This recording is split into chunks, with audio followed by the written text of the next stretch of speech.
श्री श्री 108 नवयुवक बाल कल्याण पूजा समिति भट्टा टोला अंदर आप सभी ग्रामवासी को हार्दिक अभिनंदन करती है और करती रहेगी, करती रहेगी, करती रहेगी, करती रहेगी।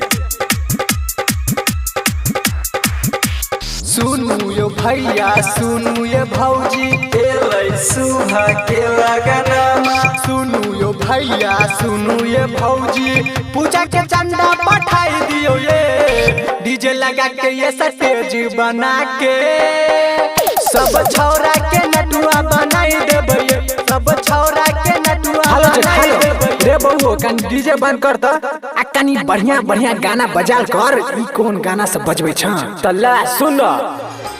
सोने माल वाला बबुआ के घुमड़ल घुमड़ल केश, हीरा माल वाला बबुआ के घुमड़ल घुमड़ल केश।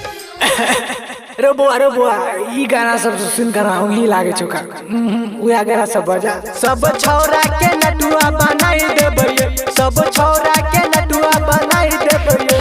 सुनू यो भैया सुनू ये भौजी प्रेम से बोलू जय छठी मैया। सुनू यो भैया सुनू ये भौजी पूजा के चंदा पठाई देबे, डीजे लगा के ये स्टेज बना के सब छौरा के नटुआ बनाई देबे, पूरा राती ऑर्केस्ट्रा नचाई देबे, सब छौरा के नटुआ बनाई देबे। Music director DJ Dhiru, Khajauli बाजार मधुबनी। हाय रे बदलाली हाय रे कजरा। Recording by S music Bajitpur. सुनू यो रंजित सुनू राजेंद्र चलू न घाट बनेबे, किशन कन्हैया का डीजे पंडाल के साटा करेला पठेबे पठेबे। सुनू यो रंजित सुनू राजेंद्र चलू न घाट बनेबे, किशन कन्हैया का डीजे पंडाल के साटा करेला पठेबे पठेबे। सोमन शंकर संजीव लग जेते,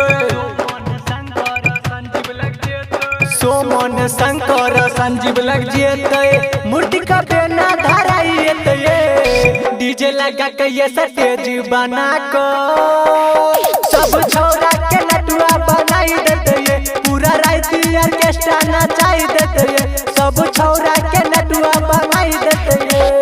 music director DJ Dhiru, Khajauli बाजार मधुबनी।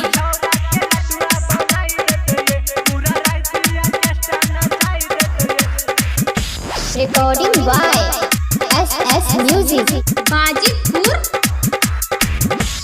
दिलीप श्री राम लिखू न नाम के सब देलक चंदा, अशोक गोविंदा हमरा बताबू दै मचै के सब मंदा मंदा।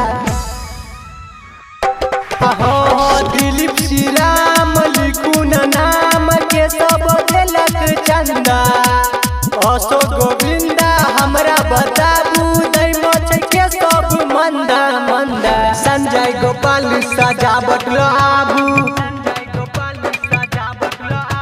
संजय गोपाल सजावट लो आबू, मैया के मंडप सजाई देबे यो, डीजे लगा के ये स्टेज बना को सब छौरा के नटुआ बनाई देबे यो, पूरा राती ऑर्केस्ट्रा नचाई देबे यो, सब छौरा के नटुआ बनाई देबे यो। Music director DJ Dhiru, Khajauli बाजार मधुबनी।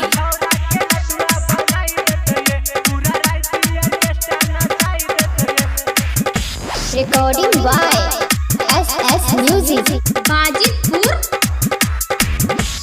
बोलबम बबलू रमेश गणेश रोड के साफ कराबू, अरुण अर्जुन परमेश्वर कमलेश घाट पर लाइट लगाबू लगाबू।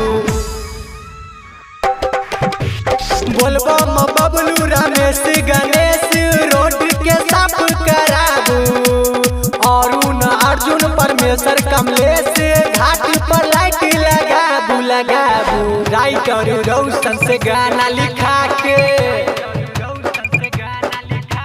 राइटर रोशन से गाना लिखा के राम रंगीला से गवा देबो ये डीजे लगा के ये स्टेज बना को सब छोरा के